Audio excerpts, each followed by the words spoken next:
Israel could have been founded in Uganda, which, by the way, the British government gave the Jews 8,000 acres, and then they said no to 1903.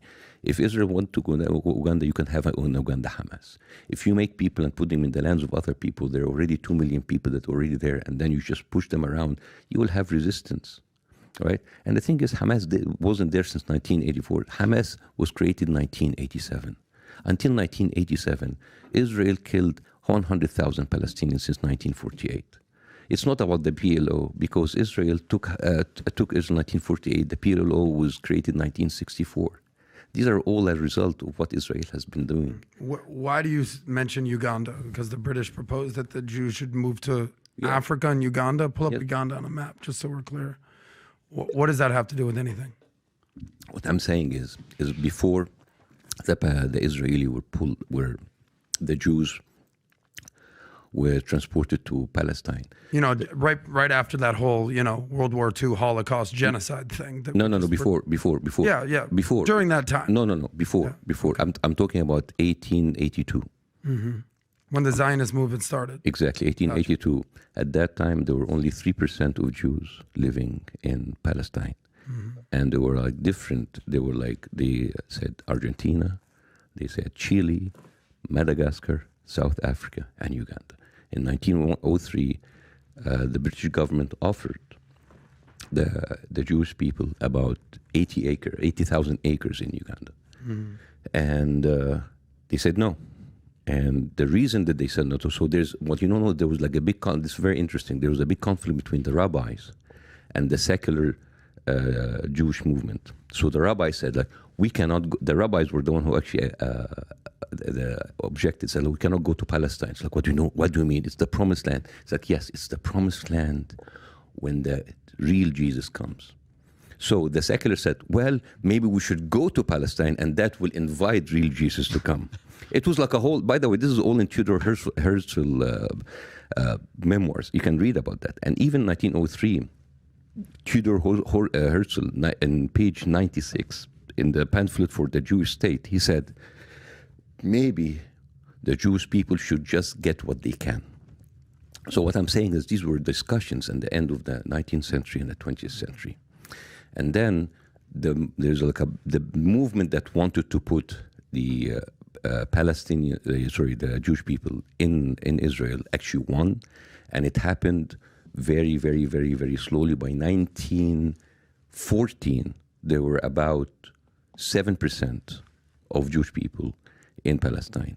Now, when the Balfour Declaration happened, the only one who rejected the Balfour Declaration of like putting Jews in Palestine was a Jewish British businessman in the parliament and said, like, those people are British people and we should not put them into another place. I'm just giving you the historical. You're giving us the history. I appreciate it. I get it. But I doubt the Jews were like, yo, Uganda, let's do it. No, they wanted Israel. But what do you do? What do you do at this point? I'm sorry. I'll have to disagree with you, sir, because you have to understand, many of those Jews, they came from pogroms from Ukraine and from Russia. Yeah.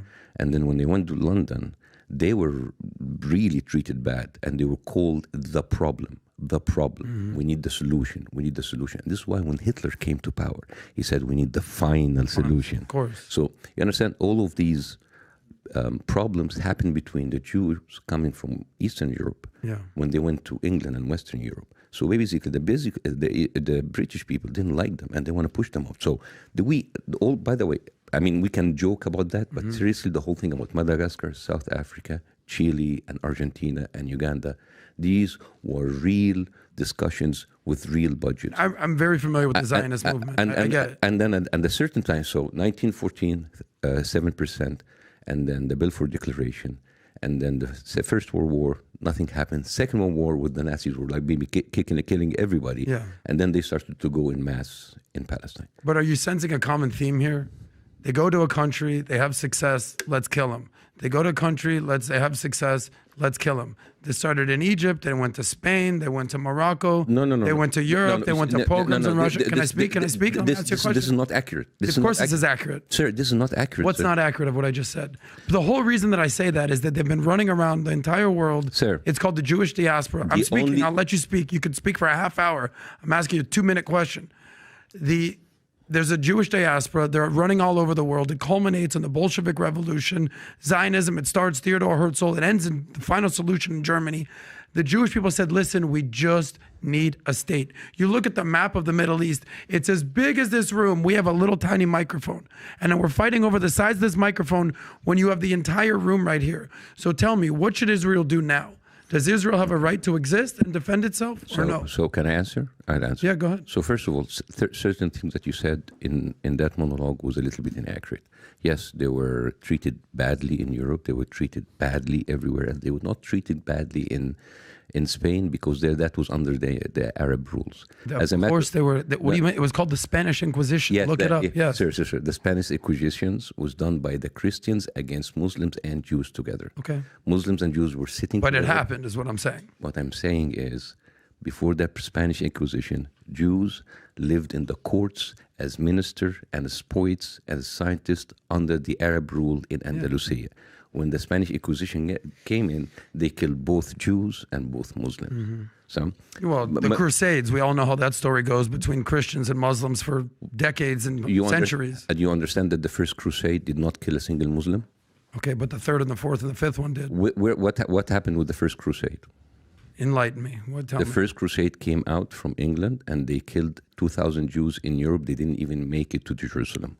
This is how bad the Jews were treated by the Christian Europeans. And as a matter of fact, Jews did not find refuge unless they found it in the Arab countries. I'm not saying that they were perfect, but if you compared what the Jews were enduring in Ukraine and Russia and in Western Europe and how they lived in Baghdad and Egypt and Morocco, they were a much better. But this validates the whole point of why the Jews need Israel, because every country they go to, they're going to be run out of town or killed. At the very least, they have their own country, so they could say, at least we have safety here. Every country, every story that you just mentioned, Bassem, is them being killed by somebody, whether it's the Christians, whether it's the Brits, whether it's the Ukrainians, whether it's the Russians.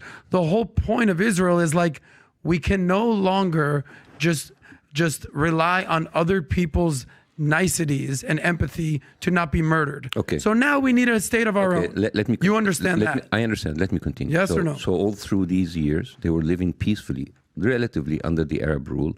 And then what happened? The pogroms in Russia and Ukraine pushed them to England. Then England said, we cannot take them anymore.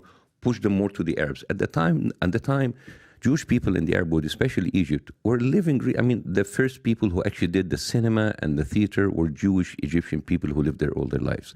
Jews, Christians, and Muslims were living.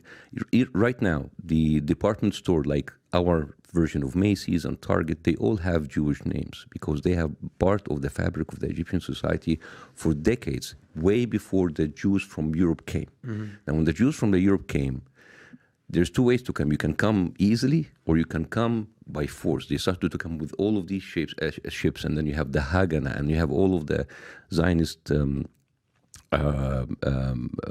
gangs who started to come into Palestine, and they were like 1.5 million Palestinians that you cannot erase. So the fact that this is the Arab world, you can go anywhere. No, because this is their country. So they went in, they replaced them, and then we had the 1948, and the rest is history. Comment if you agree, or not, or just have any thoughts on this expression. Please avoid abusive use of language and don't forget to like and subscribe for more. Thank you.